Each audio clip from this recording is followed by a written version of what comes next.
அனைவருக்கும் வணக்கம். என் லைஃப்பில் இந்த மாதிரி ஒரு பெயின்ஃபுல்லான ஒரு சுச்சுவேஷனை நான் ஃபேஸ் பண்ணதே கிடையாது. மனசு முழுக்க வலி மட்டும்தான். இந்த சுற்றுப்பயணத்தில் என்னென்ன மக்கள் பார்க்க வராங்க, அதுக்கு ஒரே ஒரு காரணம் தான், அவங்க என் மேலே வச்சிருக்கிற அன்பும் பாசம். அந்த அன்புக்கும் பாசத்துக்கும் நான் எப்பவும் கடமைப்பட்டிருக்கிறேன்.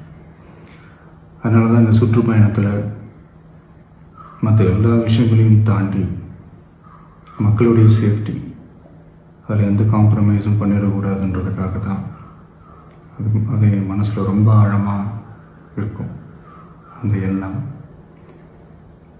அதனால தான் இந்த அரசியல் காரணங்கள் எல்லாத்தையும் தவிர்த்துட்டு ஒதுக்கி வச்சுட்டு மக்களுடைய சேஃப்டி மட்டும் மைண்டில் வச்சுக்கிட்டு அதுக்கான இடங்களை சூஸ் பண்ணுறது, அதுக்கான இடங்களை பார்த்து பெர்மிஷன் கேட்குறது, போலீஸ் டிபார்ட்மெண்ட்டில் அதை ரிக்வெஸ்ட் பண்ணி கேட்போம்.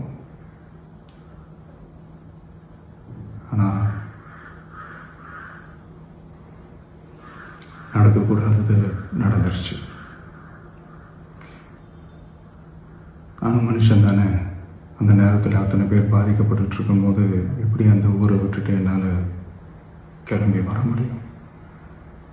நான் திரும்ப அங்கே போகணும்னு இருந்துச்சுன்னா அதை ஒரு காரணம் காட்டி அங்கே வேறு சில பதட்டமான சுச்சுவேஷன்ஸ், வேறு சில அசம்பாவிதங்கள் அந்த மாதிரி எதுவும் நடந்துடக்கூடாதுன்றதுக்காக தான் நான் அவாய்ட் பண்ணேன். இந்த நேரத்தில் சொந்தங்களை இழந்து தவிக்கிற அத்தனை குடும்பங்களுக்கும் என்னுடைய ஆழ்ந்த இரங்கலை தெரிவிச்சுக்கிறேன். எனக்கு தெரியும், என்ன சொன்னாலும் இது ஈடேயாகாதுன்னு எனக்கு தெரியும்.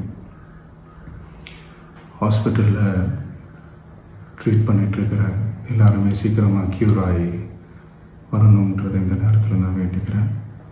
கூடிய சீக்கிரமே உங்கள் எல்லாரையும் நான் சந்திக்கிறேன். இந்த நேரத்தில் எங்களுடைய வலிகளை, எங்களுடைய நிலைமையை புரிஞ்சுக்கிட்டு எங்களுக்காக பேசின அரசியல் கட்சிகளை சார்ந்த நண்பர்கள், தலைவர்கள் அனைவருக்கும் என்னுடைய நன்றியை தெரிவிச்சுக்கிறேன். கிட்டத்தட்ட ஒரு 5 மாவட்டத்துக்கு பிரச்சாரத்துக்கு போனோம். இந்த மாதிரி எதுவுமே நடக்கல. ஆனால் கரூரில் மட்டும் ஏன் எப்படி நடக்குது?